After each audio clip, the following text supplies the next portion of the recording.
हरिः ओम् सहनावतु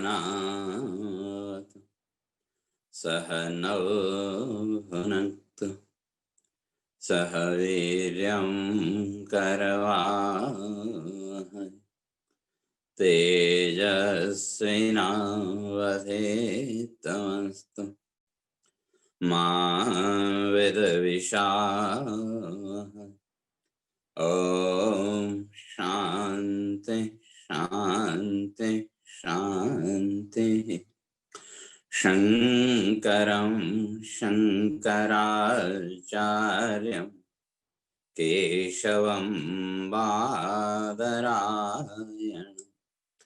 सूत्रभाष्य कृतौ वन्दे भगवन्तौ पुनः पुनः। ईश्वरो गुरुरात्मेति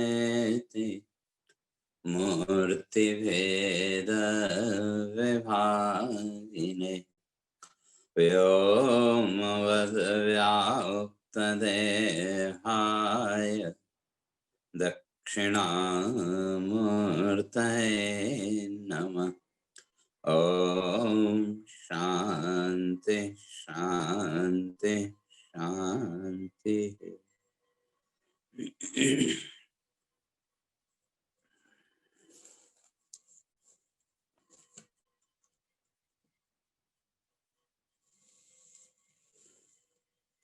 तो विचार चल रहा था, भगवान जीवन यज्ञ की चर्चा कर रहे थे। यज्ञ क्षपित कल्मषा, तो जिन्होंने यज्ञ के द्वारा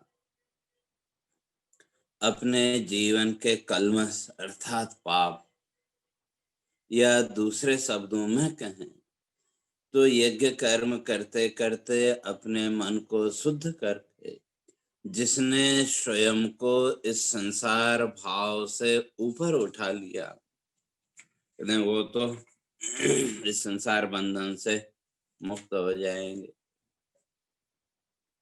और नहीं तो बाकी तो फिर इस संसार का जन्म मृत्यु का चक्र ये चलता ही रहेगा।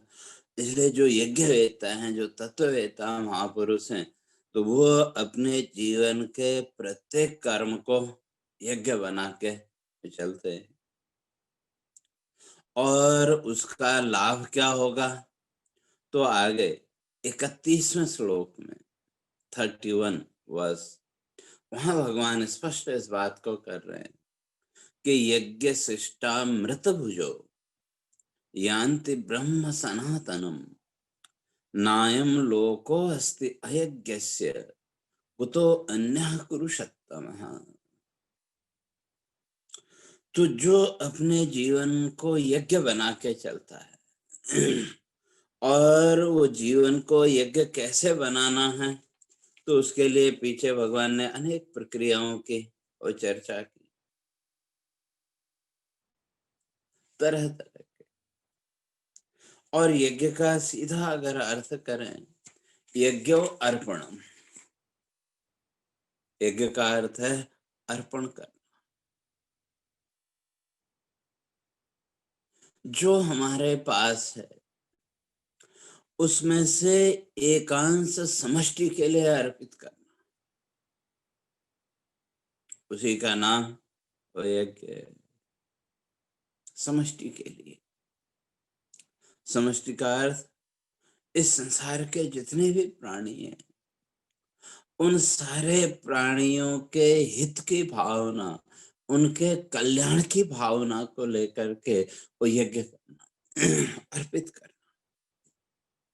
यज्ञ अर्पणम। और जब वो यज्ञ किया तो कहते हैं उस यज्ञ से इसका ग्रहण करने से, आगे भगवान स्पष्ट करेंगे, यज्ञ शिष्टा सिन्हा संतो मुच्यन्ते सर्व किल विषय। जो यज्ञ से इसका ग्रहण करते, जैसे कल भी इस बात की चर्चा करके आए थे, आपने घर में भोजन बनाया और वो थाल लगा के आपने भगवान को अर्पित किया, और भगवान को अर्पित करने के बाद जब उस थाल को आप मंदिर से उठा के बाहर लाते हैं, तो अब उस अन्न में आपका भाव बदल जाता है। एक क्षण पहले वो केवल अन्न मात्र था, लेकिन भगवान को भोग लगाने के बाद वो भगवान का प्रसाद हो गया। भाव बदल गया, दृष्टि बदल गई। तो इसी तरह से जब हम अपने जीवन के प्रत्येक कर्म को यज्ञ बना के चलेंगे, और यज्ञ कैसे, तो उसके अलग अलग तरीका, सर्वे भवन्तु सुखिनः, ये भाव अगर हमारे प्रत्येक कर्म के साथ है, तो हमारा प्रत्येक कर्म क्या बनता चला जाएगा, यज्ञ बनता चला जाएगा। या जो मंत्र कहता है, तन्मे मनः शिव संकल्पमस्तु, उस यज्ञ कर्म के द्वारा मैं मन, मेरा जो मन है वो क्या हो, शिव संकल्पमस्तु, उसमें पुण्य संकल्प कर आए। और हमारी संस्कृति में इन पुण्य संकल्पों को जागृत करने के लिए इन पुण्य भावों को जागृत करने के लिए हमारे ऋषियों ने अलग अलग तिथियों का व्यवस्था की, अलग अलग पुण्य तिथियां।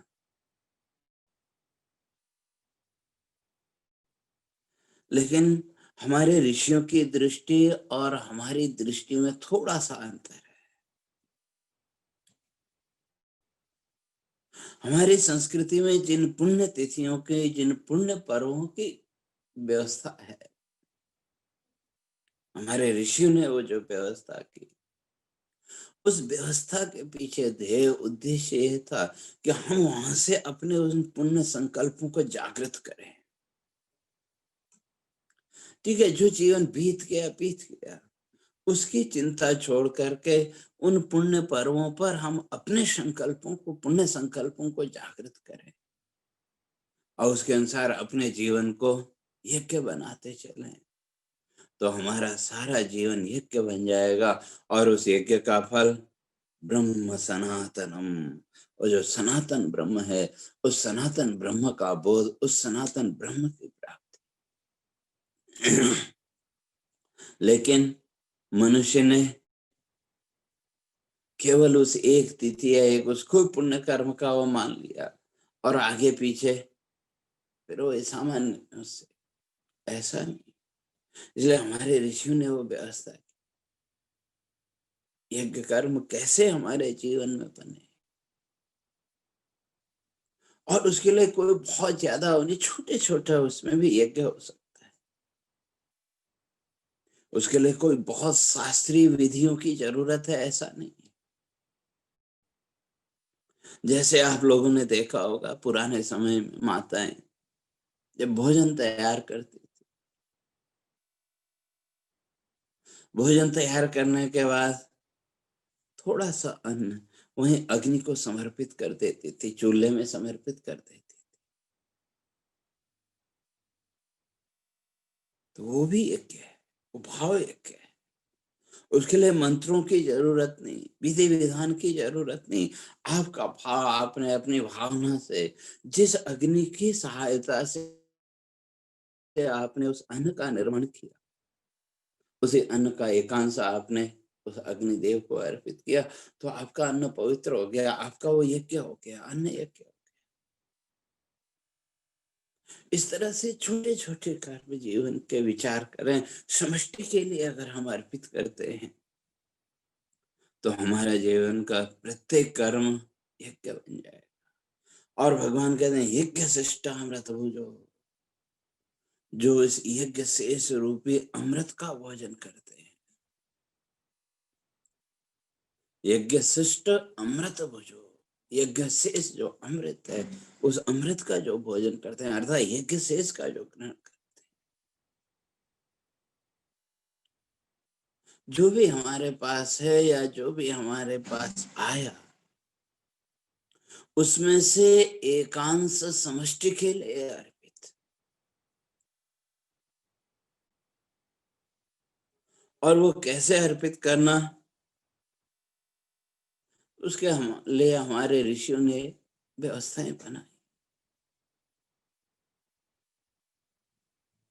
तो राजा बलि को समझाते हुए शुक्राचार्य जी ने वहां स्पष्ट किया, जब राजा बलि भगवान को 3 पैर दान देने का संकल्प करने लगा, तो उस समय शुक्राचार्य जी को बोध हो गया कि ये तो नारायण है।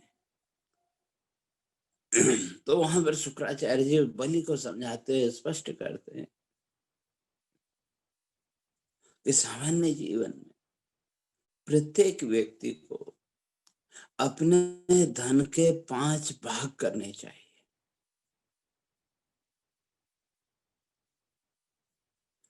स्वजन वृद्धि, दान, धर्म धर्म के लिए तो 5 भाग, तो उन 5 भागों में से एक अंश का अर्थ 20% धर्म के लिए।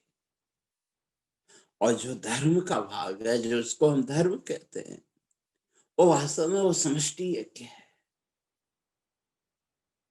कल भी मैंने स्पष्ट किया, आप कहीं मंदिर में गए, किसी तीर्थ स्थान में गए, वहां किसी धर्मशाला में, किसी अन्य क्षेत्र में आपने कुछ दान किया, तो वो आपका एक मुट्ठी अन्न कितने लोगों तक पहुंचा, समष्टि के प्रति अर्पित हुआ। तो ये यज्ञ है। तो 20% भाग महर्षि कहते हैं कि वो उससे यज्ञ करना चाहिए। तो आप सारा का सारा समर्पित कर दो, ऐसा संभव नहीं है। धर्म, भोग, यस, और अपने जीवन के उपभोग के लिए भी 20%। और यस, लोग संसार में भाई प्रतिष्ठा हो, लोग आपको माने, तो उसके लिए भी 20%। धर्म, भोग, यस, स्वजन वृद्धि। और जो आपके पास वैभव है, जो आपके पास संपत्ति है, उसकी वृद्धि के लिए, उसको बढ़ाने के लिए 20%, 4 भाग हो गए। और स्वजन है, जो आपके अपने हैं, घर परिवार के जो सदस्य हैं, उनके लिए भी 20%। तो इस तरह से महर्षि शुक्राचार्य जी ने ये व्यवस्था एक दी। तो कहने का तात्पर्य ये है कि जीवन में यज्ञ तो होना चाहिए। अब कितने अंश में करते हैं वो एक अलग चीज है। जरूरी नहीं कि आप वो 20% ही करो, ऐसा कोई नियम नहीं है। लेकिन तात्पर्य अर्थ ये है कि भाई जीवन में यज्ञ होना चाहिए। जो कुछ भी हमारे पास है उसमें से एकांश समष्टि के प्रति,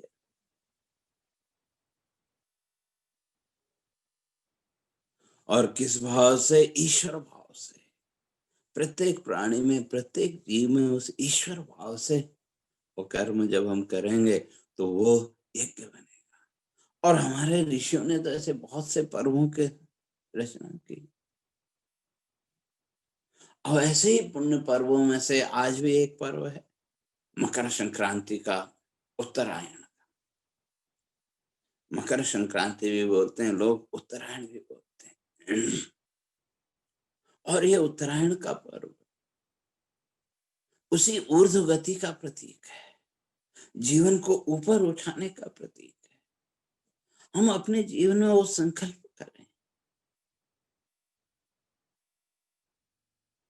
संसार के कार्यों में जिन संकल्पों की, जिन पुण्य संकल्पों की, जिस यज्ञ भाव की विस्मृति हो गई थी, हम उस यज्ञ भाव को, उस पुण्य संकल्प को फिर से स्मरण करें, फिर से हम उसको जागृत करें। तो हमारे जीवन का प्रत्येक कर्म यज्ञ कर्म बनता चला जाए। और आज तो ये उत्तरायण का बहुत पुण्य दिवस है। उत्तरायण, उत्तरायण माने ऊपर उठना। तो इसी तरह से जीवन में भी उत्तरायण और दक्षिणायन है। आज तो ये सूर्य का उत्तरायण है, सूर्यदेव अब उत्तरायण की ओर, उत्तर दिशा की ओर। और नक्शे में देखो, मैप में आप देखो, उत्तर दिशा आप हमेशा आपके सामने। मैप अगर बनाओ, नक्शा बनाओ, जो भी ड्राइंग करो, तो उसका नियम क्या है कि जब आप ड्राइंग करते हैं, स्केच बनाते हैं, तो नॉर्थ आपके सामने होना चाहिए। और अगर ऐसे पकड़ेंगे तो नॉर्थ ऊपर, ऊर्ध्व गति, ये उत्तरायण का प्रतीक, अपनी दृष्टि को निर्मल करने का प्रतीक। ऊर्ध्व गति, उत्तरायण की ओर, उत्तर की ओर आगे बढ़ना, अर्थात हमारी जो जीवन दृष्टि है, हमारी जीवन दृष्टि इस संसार के असार भोगों में जो बंधी हुई है, उस जीवन दृष्टि को वहां से हटा के अपने लक्ष्य की ओर, उस तत्वबोध की ओर, आत्मबोध की ओर अपनी जीवन दृष्टि को लगाना। संसार का वैभव, संसार का सुख दुख, ये तो चलता रहेगा। हम अपनी दृष्टि को कितना परिष्कृत कर पाए, हम अपनी जीवन दृष्टि को कितना शुद्ध कर पाए, महत्व उसका है। इसलिए ऊर्ध्वम गच्छन्ति सत्त्वस्था, भगवान आगे स्पष्ट करेंगे गति की भी चर्चा। ये जो ऊर्ध्व गति है, उत्तरायण की गति है। और अगर ऐतिहासिक दृष्टि से देखें, इतिहास की दृष्टि से देखें, महाभारत का युद्ध बड़ा भयंकर युद्ध हुआ। वहां भी भीष्म पितामह, उन्होंने भी आज के दिन ही वो शरीर त्याग किया। इतने दिनों तक वो सरसैया पर लेटे रहे, लेकिन जैसे ही ये उत्तरायण आरंभ हुआ, तो उन्होंने अपने शरीर को त्याग दिया। और मौसम की दृष्टि से भी तो ये इस उत्तरायण का महत्व है।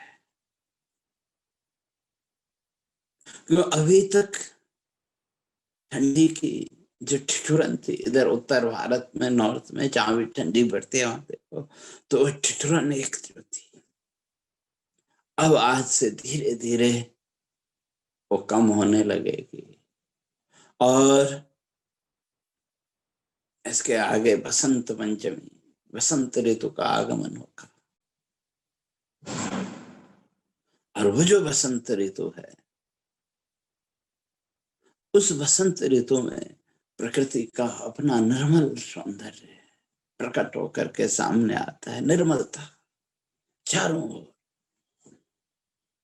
तो इसलिए जो उत्तरायण की गति है, चाहे ये प्राकृतिक हो, चाहे भौतिक गति हो या आत्मिक गति हो, दोनों में।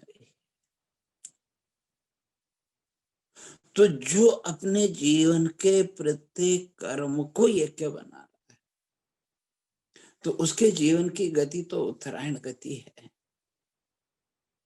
अब हम कितना अपने जीवन में यज्ञ कर्म कर पाए, कितने अपने मन के भाव को हम शुद्ध कर पाए, कितना उस यज्ञ भाव से जोड़ पाए, वो हमारे ऊपर है।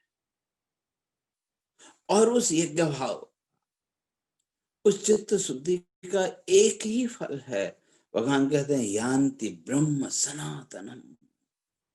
वो जो सनातन ब्रह्म है, उस सनातन ब्रह्म की प्राप्ति, उस सनातन ब्रह्म तत्व का बोध, उस आत्म सत्ता का बोध। इसलिए वो किसके द्वारा? यज्ञ सिस्टम अमृत भोज्यम, यज्ञ सिस्टम, यज्ञ से बचाओ, यज्ञ से इस, अर्थात हमारे पास जो कुछ भी है, उसमें से एकांश समष्टि के लिए अर्पित करना। और आज देखो, आज का जो पर्व है, किसान खेतों से अन्न लेके आता है, तो उस अन्न को सबसे पहले अग्नि प्रज्वलित करके उस अग्नि को अर्पित करते हैं। तो ये भी यज्ञ है समष्टि के लिए। तो इसी तरह से केवल एक दिन नहीं, भगवान कहते हैं रोज रोज अगर करो तो बहुत अच्छा है। हर क्षण, हर पल। अगर उतना भी नहीं कर सकते तो कम से कम ये जो तिथि पर्व हमारे जीवन में आते हैं, तो इनमें तो व्यक्ति को ये यज्ञ कर्म करने चाहिए। और यज्ञ शिष्टा अमृत भुजो, और ये जो यज्ञ से इसे ये फिर क्या बन गया? अमृत बन गया। जैसे मैंने अभी कहा था, भगवान को आपने भोग लगाया है तो अन्न वही, लेकिन जब वो भोग की थाली मंदिर से बाहर आई, वो जो अन्न आपने तैयार किया था उसमें आपकी दृष्टि बदल गई कि वो अब प्रसाद हो गया। और उस प्रसाद का एक कण, बहुत ज्यादा आपको नहीं चाहिए, उस प्रसाद का एक कण भी अगर आपको मिल गया, वो एक कण भी आपके जीवन में तृप्ति का अनुभव करा देता है कि नहीं? प्रसाद हमको भरपेट नहीं चाहिए,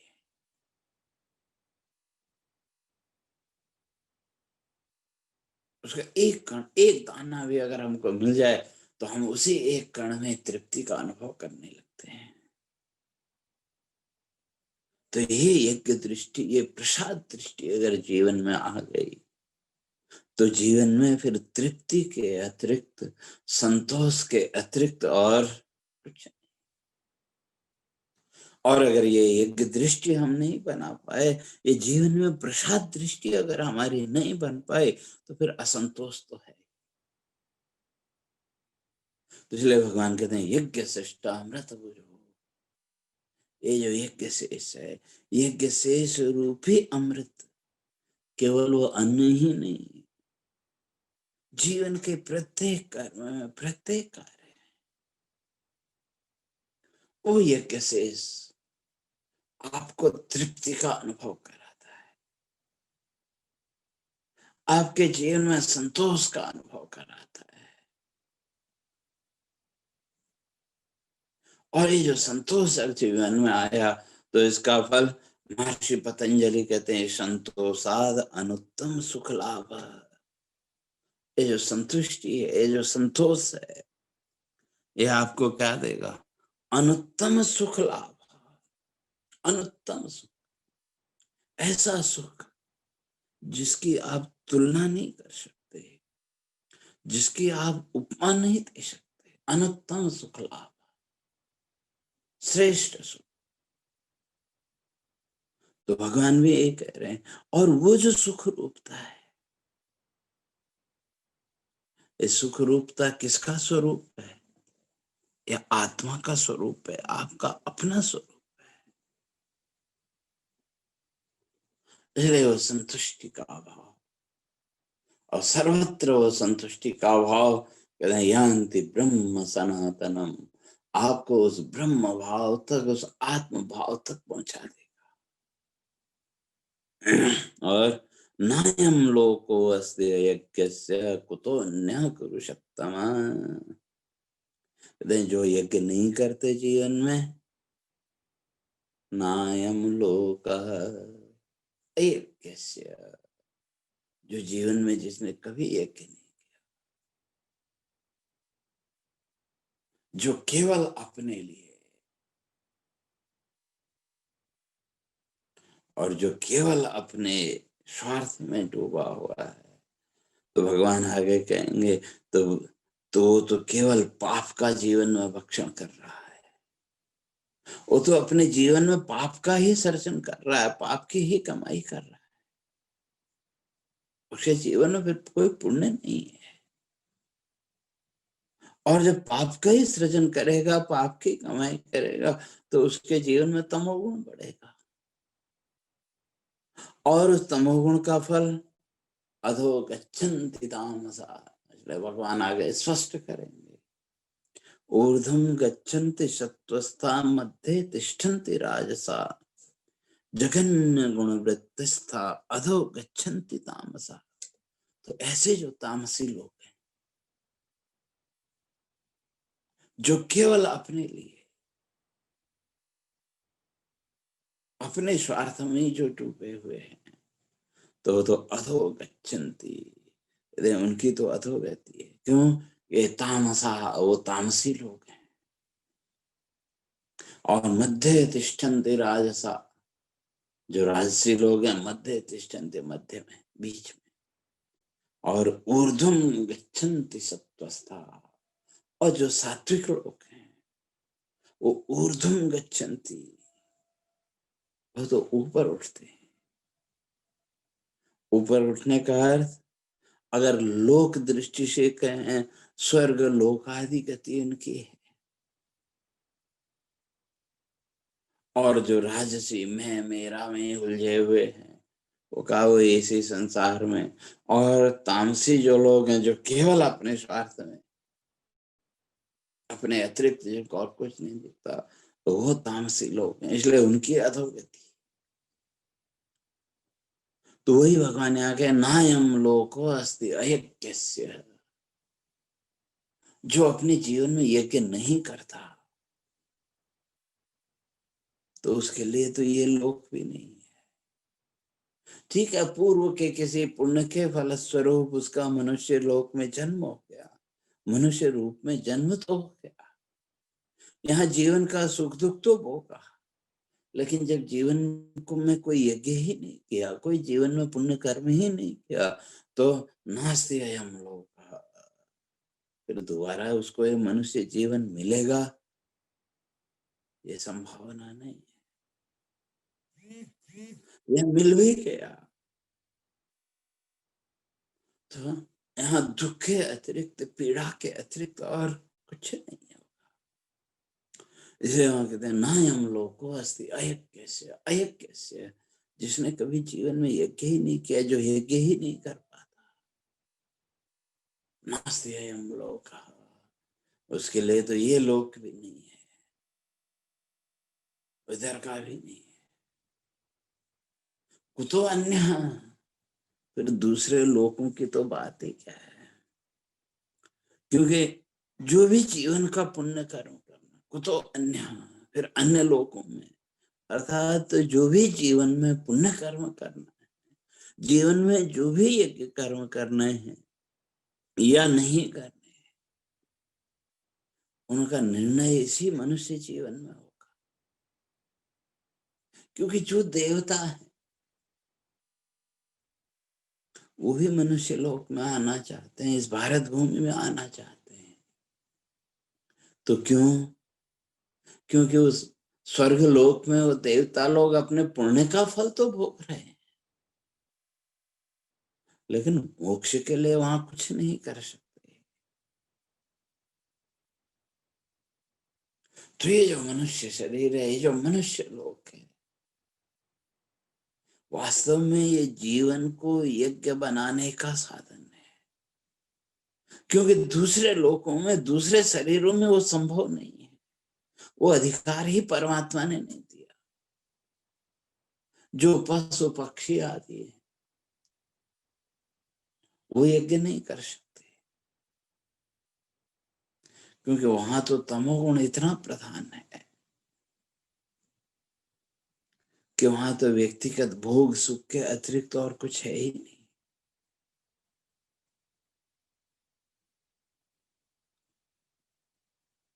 और जो देवता लोग हैं, स्वर्गस्थ जो प्राणी हैं, उनके पास जीवन का वैभव इतना है, तो वो यज्ञ चाह करके भी नहीं कर पाते, क्योंकि वो बंधन है। तो उस यज्ञ का अधिकार, इसलिए भगवान पहले स्पष्ट करके आए, कुर्वन्नेवेह कर्माणि, कर्म करना पड़ेगा। मां फलेषु कदाचन, ये जो फल में आसक्ति नहीं, इसलिए कर्म करते हुए तो कैसा कर्म, वही यज्ञ कर्म। और अगर उस यज्ञ कर्म को नहीं कर सकते, भगवान कहते हैं ना ही हम लोग का, वो तो फिर श्लोक का भी नहीं रहा, अर्थात उसका अधा पतन, उसका इस मनुष्य योनि से, मनुष्य लोक से नीचे गिरना पक्का है। और जो लोग ये भ्रांतियां फैलाते हैं कि भी तुम मनुष्य हो तो अगले जन्म में मनुष्य ही बनोगे, स्त्री हो तो स्त्री बनोगे, पुरुष हो तो पुरुष बनोगे, ये केवल अपनी दुकानदारी चलाने की बात करते हैं। उसके पीछे कोई शास्त्रीय तथ्य नहीं है, ये केवल आपके मन को संतोष देने के लिए, इस झूठी तसल्ली से कुछ नहीं होगा। इसलिए भगवान यहाँ स्पष्ट करते हैं नायम लोको यज्ञस्य, अगर तुम जीवन में वो यज्ञ नहीं कर सकते, नायम लोक, ठीक है किसी पुण्य के प्रभाव से, पूर्व जन्म के किसी पुण्य से ये मनुष्य जीवन तुमको मिल तो गया, लेकिन आगे फिर नहीं मिलने वाला, आगे तो फिर अधोगति है। क्यों? यज्ञ तो किया नहीं आपने, पुण्य कर्म तो किया नहीं, अपने चित्त की शुद्धि तो की नहीं, और बिना चित्त शुद्धि के तो आगे नहीं बढ़ सकते। जैसे नायम लोको अस्ति यज्ञस्य कुतोऽन्यः, फिर दूसरे लोग की तो बात ही छोड़ो। अर्थात इस मनुष्य जीवन में भी अगर उसने अपने जीवन के उद्धार के लिए प्रयत्न नहीं किया, इसलिए भगवान आगे कहेंगे उद्धरेदात्मनात्मानं नात्मानं अवसादयेत्, अगर इस जीवन को यज्ञ बनाना है तो उद्धरेदात्मनात्मानं, स्वयं ही स्वयं का उद्धार करना पड़ेगा, हमें स्वयं ही अपने जीवन को यज्ञ बनाना पड़ेगा। कोई दूसरा उसके लिए कुछ करे ऐसा संभव नहीं है।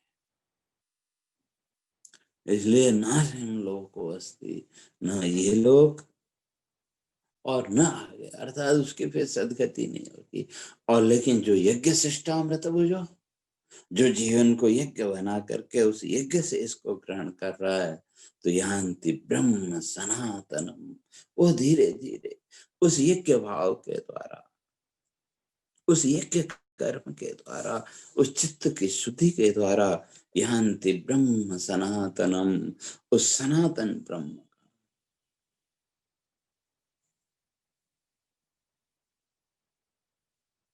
उस सनातन ब्रह्म अर्थात इस संसार के काल चक्र का अतिक्रमण करते हुए, इस काल चक्र से ऊपर उठ करके यान्ति ब्रह्म, उस ब्रह्म भाव को, उस मोक्ष भाव को प्राप्त हो जाएगा, अर्थात